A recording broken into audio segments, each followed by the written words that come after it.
ఎన్నో కోణాలు. ఏపీలో మొదలైన లిక్కర్ అవకతవకల కేసు ఇప్పుడు హైదరాబాద్కి చేరుకుని అక్కడి నుంచి దుబాయ్ వరకు పాకింది. హైదరాబాద్లో ఎంతో మంది బిల్డర్స్ ని అమాయకుల్ని ముంచేసిన ఫాదర్ అండ్ సన్స్ ఇప్పుడు ఈ కేసులో కీలకంగా మారారు. వారి అరాచకాల చిట్టా చూసి ఈడీ అధికారులే ఉలిక్కి పడుతున్నారు. ఈ లిక్కర్ కేసుతో పాటు వీరి పని తేల్చాలని డిసైడ్ అయిపోయారు.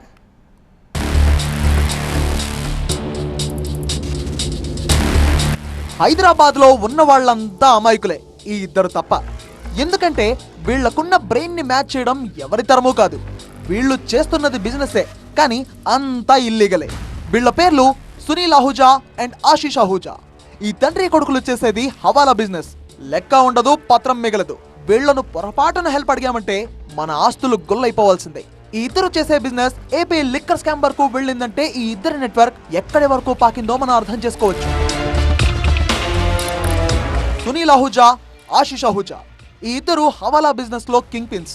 వీళ్ల పేర్లు చెబితే హైదరాబాద్ లో టాప్ మోస్ట్ బిల్డర్స్ కూడా వణికిపోవాల్సిందే. వీరి చిట్టాలో ఎంతో మంది బాధితులున్నారు. వీళ్ళు కనబడడానికి చాలా సింపుల్ గా ఉంటారు, కానీ వాళ్లతో బిజినెస్ కు దిగిన తర్వాతే తెలుస్తోంది ఈ అసలు రూపం. ముందు ఫైనాన్స్ వ్యాపారులుగా తమను తాము పరిచయం చేసుకుంటారు. ఎవరికి డబ్బు అవసరం ఉన్నా వడ్డీకి డబ్బులు ఇస్తారు. చివరికి వాళ్లను అడ్డంగా మోసం చేస్తారు. అయితే రీసెంట్ కేసే చూసుకుందాం. వారు భారతీ బిల్డర్స్. ప్రాజెక్ట్ పూర్తి అవ్వడం కోసం ఆ సంస్థ డైరెక్టర్లు సునీల్ అహూజాను ఫైనాన్స్ కోసం ఆశ్రయించారు. 42 కోట్ల రూపాయలను సునీల్ అహూజా భారతీ బిల్డర్స్ కు అప్పుగా ఇచ్చారు. అయితే ఫైనాన్స్ ఇచ్చే క్రమంలో భారతీ బిల్డర్స్ కి సంబంధించిన భూములను తన పేరు మీద రాయాలని అగ్రిమెంట్ చేసుకున్నారు. ఇంట్రెస్ట్ తో సహా ఫైనాన్స్ డబ్బులు మొత్తం తిరిగి చెల్లిస్తే డాక్యుమెంట్స్ ను తిరిగి మీ పేరు మీదకు మార్చిచ్చేస్తా అంటూ నమ్మించాడు సునీల్ అహూజా.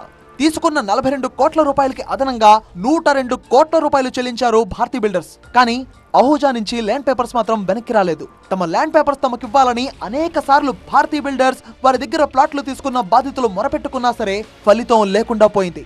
ఇప్పటికీ భారతీ బిల్డర్స్ బాధితులకు చెందాల్సిన భూమిని అహూజా తండ్రి కొడుకుల పేరు మీదనే ఉంచుకున్నారు.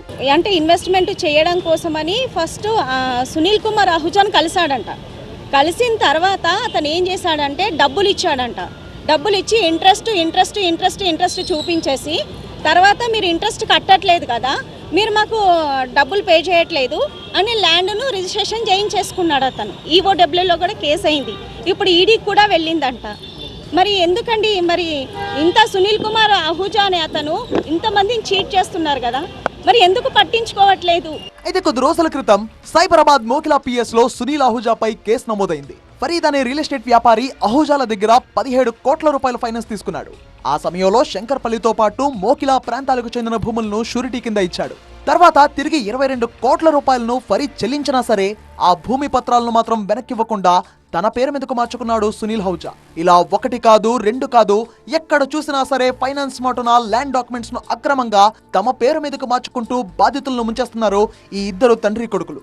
తిరిగి ప్రశ్నిస్తున్న బాధితులపై దాడులు, బెదిరింపులకు దిగుతున్నారు. ప్రాఫిట్ రుచి మరిగిన ఈ తండ్రి కొడుకులు హవాలా బిజినెస్ లోనూ పెద్ద నెట్వర్క్ ను రన్ చేస్తున్నారు.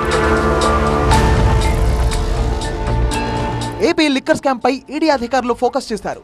ఈ కేసులో మనీ లాండరింగ్ జరిగినట్టు ఆరోపణలు రావడంతో ఈడీ అధికారులు ఈసీఐఆర్ నమోదు చేశారు. ఏపీ లిక్కర్ స్కామ్ లో హవాలా ఆపరేటర్ల పాత్ర కీలకంగా ఉన్నట్టు ఈడీ గుర్తించింది. అయితే వారిలో అహూజా తండ్రి కొడుకుల పాత్ర చాలా ఉన్నట్టుగా అనుమానిస్తున్నారు. లిక్కర్ కేసులో వచ్చిన ప్రాఫిట్ డబ్బులను హవాలా మార్గంలో తరలించేందుకు సునీల్ అహూజా పాత్ర కూడా ఉన్నట్టుగా ఆరోపణలు రావడంతో ఈడీ వీరి నెట్వర్క్ పై కన్ను వేసింది. ఇప్పటికే సునీల్ అహూజాకు నోటీసులు జారీ చేసింది.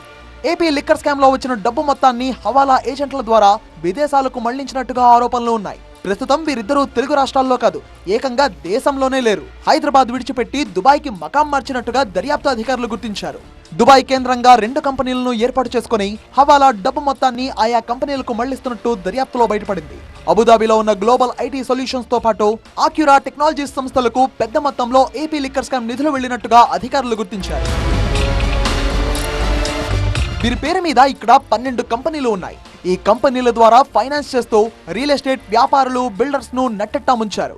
బాధితులు ప్రశ్నిస్తే వారిని బెదిరించి చంపేస్తామని భయపెట్టి నోరు మోయించే కార్యక్రమాలు జరిగాయి. అనేక మందికి చెందిన ల్యాండ్ పత్రాలను తమ పేరు మీదకి బదిలీ చేయించుకుని ఎంచక్కా దేశం వదిలేసి దుబాయ్లో సెటిల్ అయ్యారు ఈ తండ్రి కొడుకులు.